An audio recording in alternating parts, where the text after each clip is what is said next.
Selamat pagi, jumpa lagi dengan saya Juniman Silalahi di channel YouTube Education.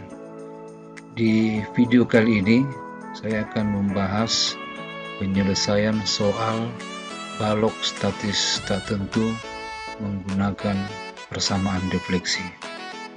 Jangan lupa subscribe, beri komen, dan ikuti terus update video terbaru. Diketahui suatu balok dengan tumpuan jepit dan sendi menerima beban merata dan terpusat seperti gambar. Hitunglah momen reaksi MA dengan menggunakan persamaan defleksi. Penyelesaian: balok dianggap sebagai balok cantilever dengan menghilangkan tumpuan B, sehingga balok akan melentur dan di ujung balok terjadi defleksi sebesar delta B1. Juga di ujung balok akan terdapat sudut kemiringan defleksi atau theta. Namun dalam kesempatan ini kita hanya membahas pengaruh delta. Untuk menghitung defleksi akibat beban Q, sebagaimana sudah pernah kita bahas pada slide sebelumnya tentang defleksi pada balok cantilever, rumusnya adalah untuk kasus beban merata tidak penuh, ya, apakah setengah atau seberapa panjang beban meratanya yang disebut dengan sejarak A, dan dari ujung beban ini masih ada sejarak B, atau bahkan nanti bisa penuh, kita gunakan rumus ini, yaitu persamaan ini. Delta B sama dengan 1/6 Q kali A pangkat 3 dikali 3/4 A ditambah B. Nah, jadi rumus ini fleksibel untuk balok cantilever dengan beban merata.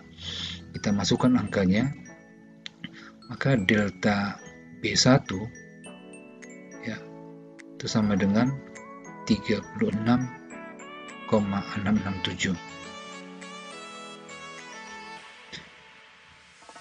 Langkah berikutnya, kita lihat defleksi akibat beban terpusat P.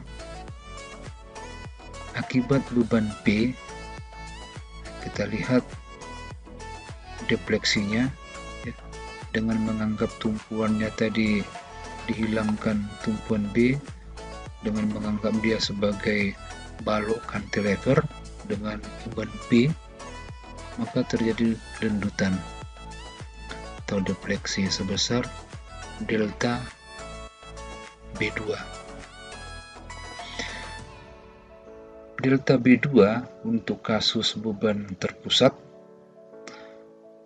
Beban terpusat ini posisinya di mana saja, yaitu sejarak A dari tumpuan dan dari ujung P sejarak B terhadap ujung batang. Maka deltanya adalah delta B setengah PA kuadrat dikali 2/3A ditambah B. Jadi kita gunakan rumus ini. Ini dia. Kita masukkan angkanya, P-nya tadi 10, A yaitu dari tumpuan A sampai ke beban itu 4. Ini. Sedangkan B-nya adalah sampai ke ujung batang sejarak 2. Maka diperolehlah 373,6 itu delta B2.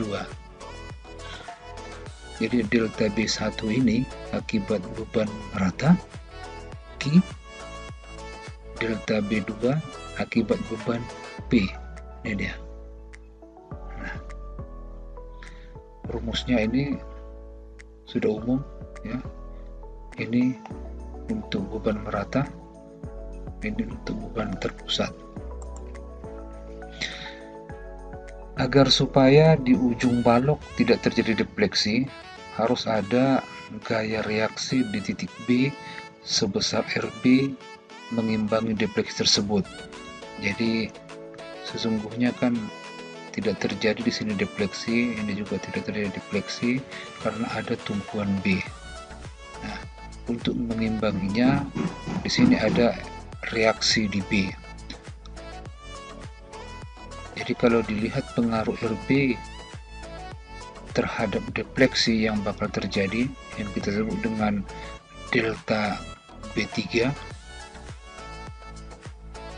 Delta B3 itu untuk rumus pengaruh beban terpusat di ujung batang yang disebut dengan beban RA atau dengan beban P, ya tergantung sebutannya.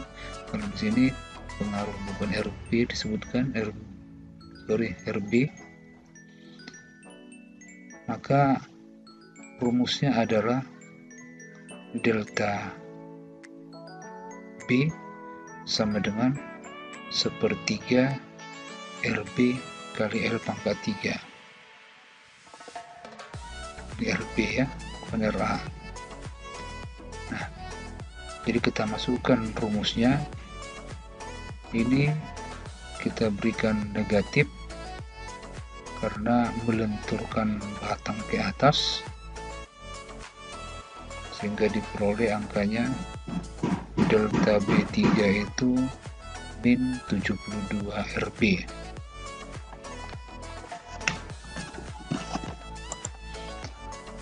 Sesungguhnya di ujung balok atau di titik B itu tidak terdapat defleksi karena adanya tumpuan. Dengan kata lain, delta B sama dengan 0. Maka kita kembalikan pada keadaan sebenarnya bahwa defleksi di titik B ini itu tidak ada atau sama dengan 0. Maka RB nanti akan dapat diketahui. Nah, delta B sama dengan 0, maka tadi sudah kita proses akibat pengaruh beban Q, ini delta B1, akibat beban P, ini pengaruh delta B2, akibat RB, ini delta B3. Sesungguhnya semuanya itu adalah 0, maka kita jumlahkan sama dengan 0. Kita masukkan angkanya. Ini tadi delta B3 nya negatif, berarti P72 RB min sama dengan 0, maka didapatkanlah RB nya 5,698.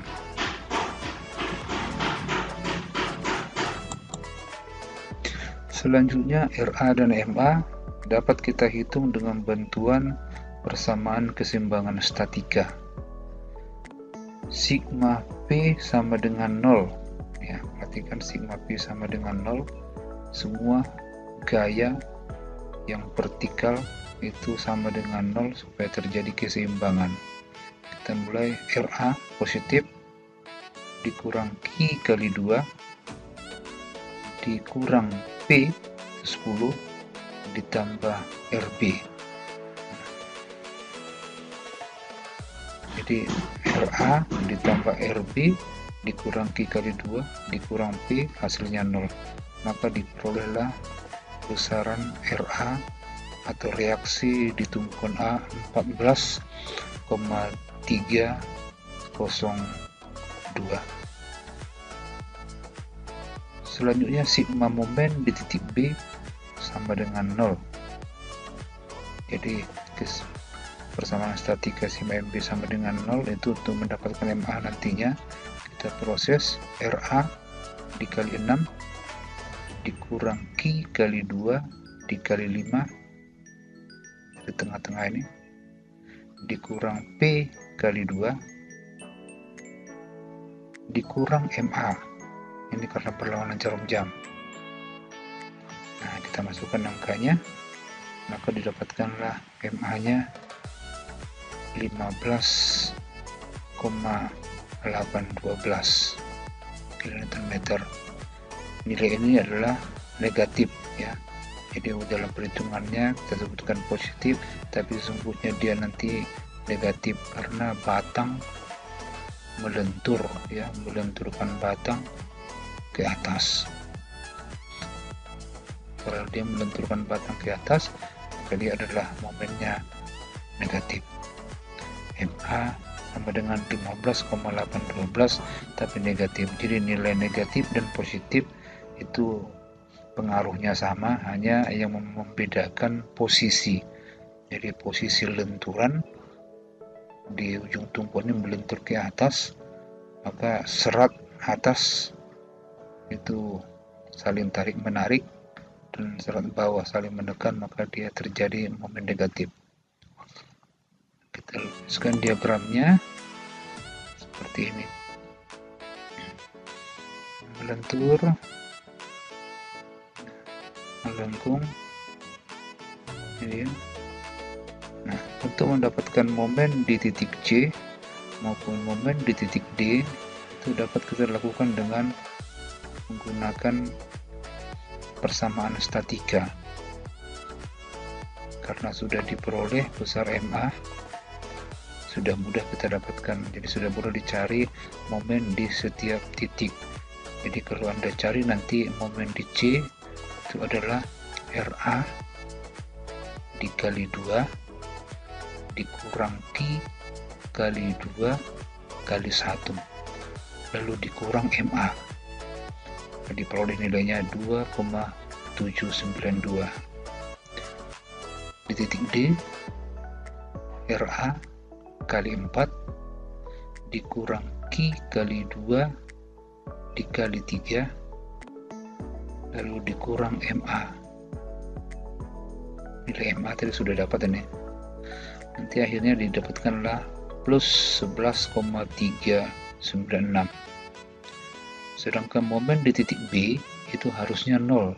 Jadi kita coba uji.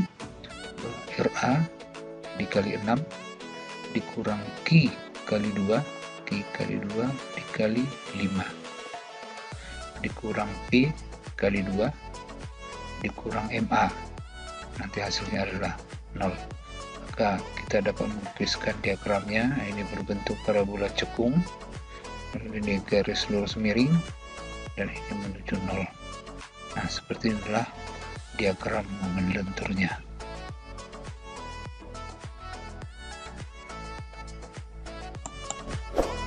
Demikian saja yang bisa kita bahas tentang penyelesaian soal balok statis tak tentu dengan tumpuan jepit sendi menggunakan persamaan defleksi. Terima kasih atas perhatiannya. Semoga bermanfaat dan sampai jumpa di video berikutnya.